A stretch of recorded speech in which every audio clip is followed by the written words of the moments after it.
momento de hacer un diagnóstico sobre la participación política indígena en nuestro país. Por tal razón, hoy conversamos con Sofía Rodríguez. Ella es especialista del Programa para la Igualdad Política del Jurado Nacional de Elecciones. Sofía, muchísimas gracias por aceptar la invitación. Muy buenos días. Muy buenos días, Paloma. Muchas gracias a ti por esa entrevista y hacerle un saludo extensivo a toda tu audiencia. Gracias, Sofía.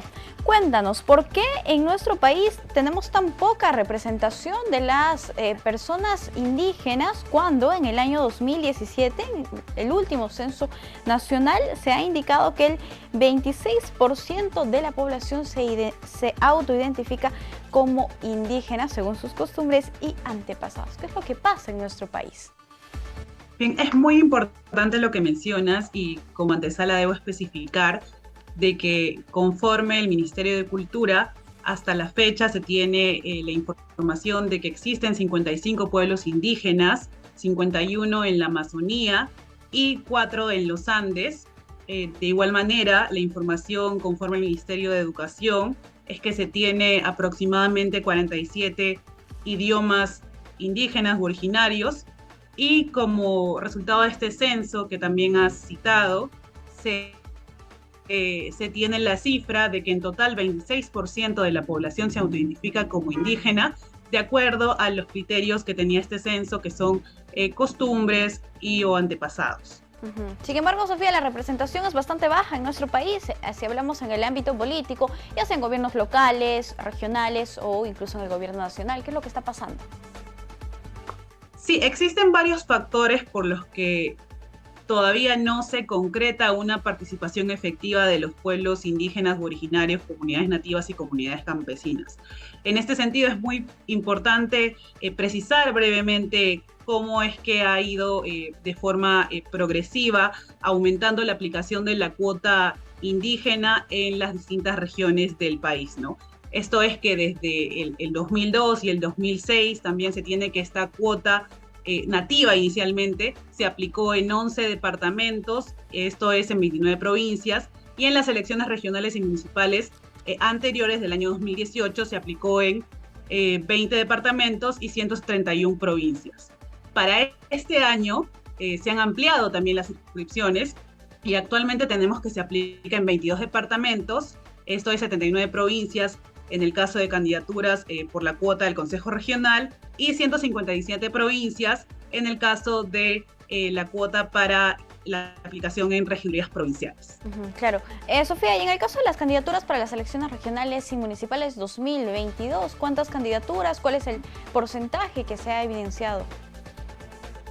Sí, es muy importante esa pregunta también y es necesario hacer referencia a unas cifras de acuerdo a la investigación que ha hecho el equipo en este rubro de la Dirección Nacional de Educación y Formación Cívica Ciudadana, que especifica que hay una diferencia entre las candidaturas indígenas que se presentaron inicialmente, que fueron un total de 3.993, esto hace un 4,6% del total de candidaturas. Sin embargo, solo lograron inscribirse un total de 3.295 candidaturas que bajan el porcentaje, en total serían 4,3%, ¿no? Claro. Y claro, y respecto a los lugares donde se ha aplicado esta cuota, en el caso de los cargos a consejerías regionales, esto hace un 26,4%, y en el caso de las regidurías provinciales, hace un 22,7%, ¿no? Se ha identificado que las regiones donde más proporción de candidaturas tenemos son Huancavelica, Ucayali, Amazonas y Moquegua. Esto para el caso de las candidaturas indígenas a nivel regional. Bien, listo. Ahora, respecto a la ubicación de las candidaturas indígenas, nosotros que participábamos del programa de formación política indígena Los Pueblos Deciden, las mujeres indígenas indicaban que si bien se tenía esta cuota que tú has mencionado hace un momento y que ha ido en aumento en diferentes circunscripciones, pues lamentablemente esto no representaba que realmente lleguen al poder las candidaturas indígenas. Entonces, ¿cómo se ve la ubicación de candidaturas para las elecciones regionales y municipales 2022? ¿Cómo están ubicadas estas listas?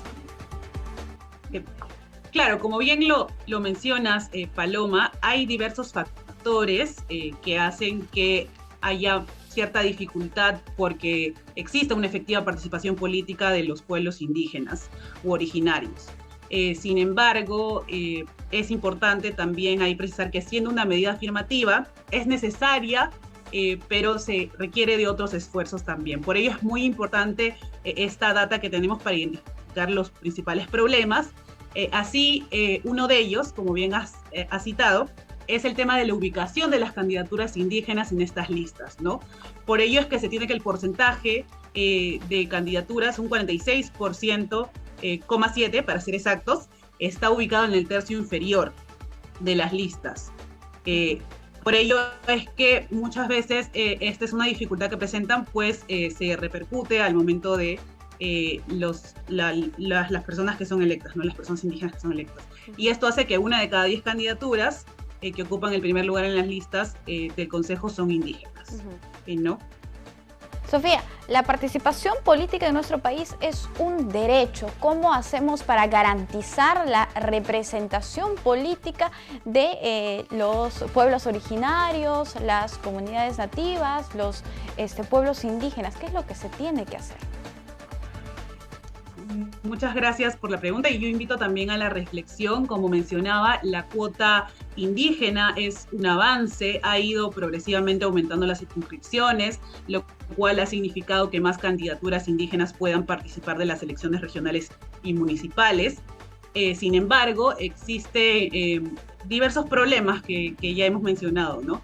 Situaciones de violencia, de discriminación, también la ubicación en las listas que hemos hecho mención, la concurrencia de cuotas y entonces tenemos que 1 de cada 4 candidaturas se autoidentifica como indígenas y bueno, yo podría dar los alcances que la cuota ayuda a la visibilización y también a que más candidaturas puedan ser posibles, pero es importante también los espacios dialógicos entre organizaciones indígenas y las organizaciones políticas, también la incidencia que se tenga para que haya una representación sustantiva, ¿no? de los pueblos indígenas, ¿no? Y de esta manera se puede efectivizar la participación política indígena. Claro, perfecto. Sofía, muchísimas gracias por acompañarnos aquí en JN Noticias. Ha sido un gusto conversar contigo. Muchas gracias, muy buenos días. En la próxima oportunidad, nosotros hemos conversado con Sofía Rodríguez, especialista del Programa para la Igualdad Política del Jurado Nacional de Elecciones. Hicimos un diagnóstico de la participación política electoral indígena en nuestro país. Pausa y volvemos.